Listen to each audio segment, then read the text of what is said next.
All right, so today we're diving into, well, some pretty murky waters. Murky is an understatement, I'd say. Yeah, definitely. We're looking at Ottis Toole. Ottis Toole. Oh, Now, yeah, there's a name that conjures up a lot. right. One of America's supposedly most prolific serial killers. Supposedly being the operative word. Exactly. Confessions, retractions, the whole nine yards. Mm-hmm. So what we're doing today is trying to unpack this whole thing. Unpack a suitcase full of, well, Yeah. We're using excerpts from his Wikipedia page mostly, trying to figure out, man, myth, or monster. all of the above, maybe. Possibly. He confessed to, like, hundreds of murders with Henry Lee Lucas. A match made in, well, not heaven.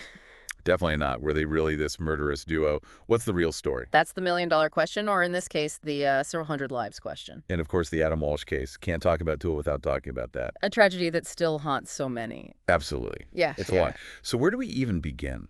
Well, his life story, it's almost a textbook case, in a terrible way. You're not kidding. I mean, born in Jacksonville, Florida, 1947. And that's where the trouble starts, pretty much. Immediately. Yeah. Abandoned by his dad, alcoholic father, raised by, well, sources say a very abusive mother. Abusive is putting it mildly, I think. Yeah. Forced to cross-dress.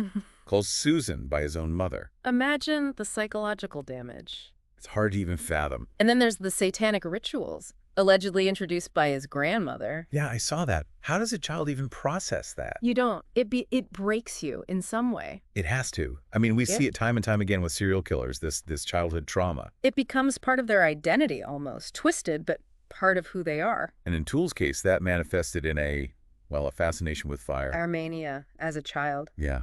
And sources suggest he found it sexually arousing. Disturbing, to say the least. Incredibly disturbing. Sure. So not just playing with matches. This is something deeper.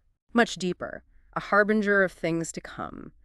Many of his later crimes, arson. Right. Not just a means to an end either, like part of the ritual. Exactly. His modus operandi. Chilling. And apparently, or allegedly, the violence started early. 14 years old. Claimed to have run over a man. Said the man propositioned him. Yeah. Whether it's true or not, I mean. Who knows with Toole, but, 14. That kind of reaction. Extreme. To say the least. And his teenage years, well, they didn't get much better. No. Dropped out of school. Prostitution. Yeah. Frequenting gay bars. Yeah. A pattern of instability. Definitely. And that leads us to the drifting years, so to speak. Right. Between 66 and 73, across the Southwest, prostitution, panhandling. Always on the move, never settling down. And during this time, he becomes a suspect in, well, several murders. Patricia Webb in Nebraska, Ellen Holman in Colorado. Yeah. Never definitively linked, but The pattern's starting to emerge. it is. And then, 1976, he meets Henry Lee Lucas. At a soup kitchen in Jacksonville, Mhm. of all places. Right. A pivotal moment. The beginning of a partnership. A deadly one. Yeah. And their relationship. Probably sexual. Likely. Though the exact nature is, well, it's unclear. A lot of unanswered questions there. Did they find comfort in each other's darkness? Maybe. Or maybe something more sinister. And then the murder spree, if you can call it that. Hundreds of victims. Allegedly. It's almost unbelievable. So are we dealing with actual serial killers or... Or what? Compliant confessors. Manipulated by law enforcement. Who knows? That's what we're trying to figure out. The Hands of Death cult, too. Don't forget that. Oh, right. Toole claimed they committed some of these murders for this organization. Which investigators dismissed, right? Pretty much. Seemed far-fetched. It did. But it adds to the mystery, I guess. The confusion. Yeah. Was he delusional? Making things up? Attention-seeking? Hard to say. Yeah. Separating fact from fiction with these two. Yeah. It's a challenge. A huge challenge. And then the Adam Walsh case. 6 years old. Abducted from a mall in Florida in 1981. A case that changed everything. For parents, especially. Absolutely. And in 83, Toole confesses. Provides all these gruesome details. Luring Adam with candy, the boy resisting. The killing, the decapitation, driving around with the severed head. And horrific. And Lucas corroborated parts of it, too. Said Toole gave him Adam's head. But, and this is a big but, No physical evidence? none linking Toole to the scene, and, even worse, key evidence. Gone. Toole's car, the suspected murder weapon. Ja. Lost by the police. Gone. Unbelievable. So the Hollywood police, they closed the case in 2008, named Toole the killer. Based on circumstantial evidence? Right. Brought some closure, maybe, but Hmm. so many unanswered questions. Did he do it? Was he a convenient scapegoat? Exactly. It really does, doesn't it? I mean, can we believe anything he said? Right. Master manipulator, or I don't know, some twisted truth buried in there somewhere. He's like a character out of some dark Southern Gothic novel. Totally. This figure, this enigma, blurring the lines between truth and fiction, myth, whatever. Exactly. And that's what makes him so fascinating, yet so frustrating. Like trying to catch smoke. Exactly. So, 1984, he's sentenced to death for the arson murder of George Sonnenberg. Even that's like wrapped in ambiguity. Right. Confesses, then later claims he only admitted guilt to get extradited back to Jacksonville. Playing games. Yeah. Manipulating the system. Maybe. Or maybe just desperate to control the narrative, even a little. I think he liked keeping everyone guessing. Then, another death sentence. Yeah. For a different murder. Both commuted to life imprisonment, eventually. And even in prison, the confessions keep coming. 4 more murders in Jacksonville. Like they were currency or something. A way to get attention. To shock, to horrify. Yeah. This guy who spent his life feeling invisible, rejected. Suddenly he's, like, infamous. A perverse kind of validation, maybe? Twisted. To finally have some control. Even if it meant painting himself as a monster. It's a disturbing thought, but it makes a kind of sense. Power in being feared. Being the center of attention. Something he probably craved his whole life. Probably. Makes you wonder how much of it was real, how much was performance. A carefully crafted persona to get what he wanted, whatever that was. A puzzle we may never solve. But it's fascinating in a morbid way. It is. The psychology of confession, the allure of notoriety, the line between reality and delusion. It all gets so blurry with Toole.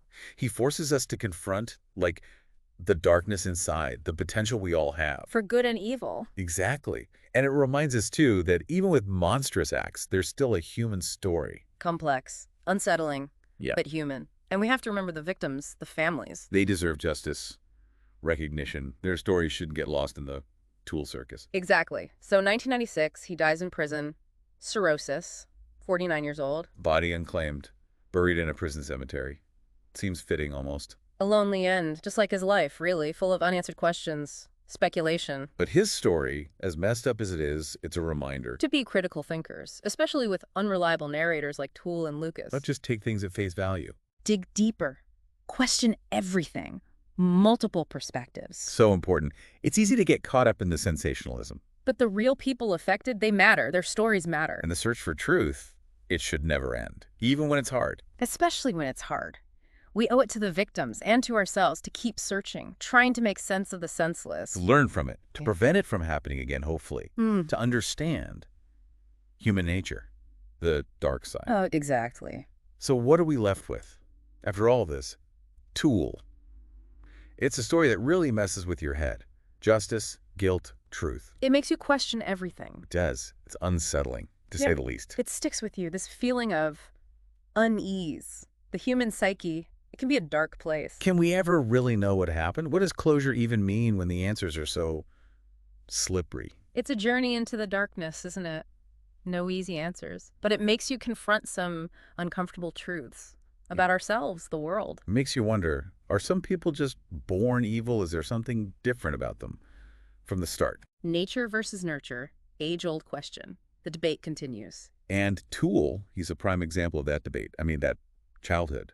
Horrific. Yeah. The abuse, the neglect, the rituals. Hard to imagine coming out of that unscathed. But then, like we said, not everyone who goes through trauma becomes a serial killer. Plenty of people overcome incredible hardship. So what's the difference? What pushes someone over the edge while others find a way to heal? It's probably a combination of things. Genetics, environment, choices, maybe even chance. A perfect storm. Yeah. So we may never fully understand Ottis Toole, but we can learn from it. Be vigilant. Protect the vulnerable. Seek justice. Absolutely. Keep asking the tough questions, exploring the darkness, striving for a better world. So we're left with more questions than answers, I guess. But that's okay. Sometimes the questions are more important than the answers, especially with a case like this. Acknowledging the complexity, the ambiguity, the gray areas. And recognizing that even in the face of darkness, there's always more to learn, more to understand. Yeah. About ourselves. About the human condition. It's like staring into the abyss, trying to understand the darkness, And I think it makes you think about your own vulnerabilities, the potential for evil in all of us. That's unsettling, yeah. Going through this material, what struck me was Toole's attitude towards death. Almost casual. Oh, totally. Chilling, actually. That quote, killing someone is like walking outside. How can someone even say that? A complete detachment, no empathy. Like people were disposable. Yeah. Objects, not living beings. And it brings up that age-old question. Are some people just born evil? Yeah. Nature, something inherent? No easy answers. It's a question that's been debated forever.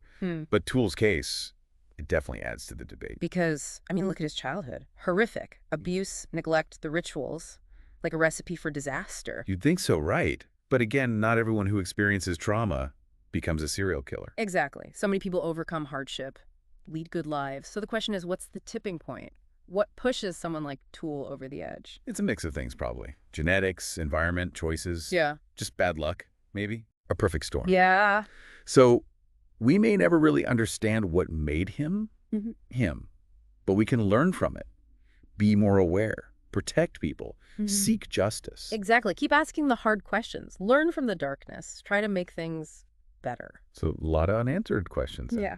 But that's not always a bad thing. Sometimes just wrestling with the questions. That's where the real value is. Understanding the complexity, Yeah. the ambiguity, Yeah. the fact that there are no easy answers. And recognizing that even in the darkness, there's always more to learn, more to uncover.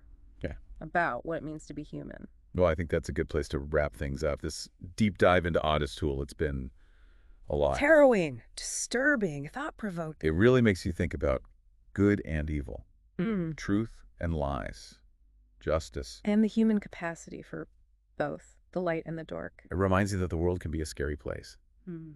but also that there's hope, Mm. resilience, and the importance of keeping on searching for answers, even when it seems impossible. Keep questioning, keep learning, and most importantly, remember the victims. Their stories matter. Absolutely. Well said. Until next time, keep diving deep.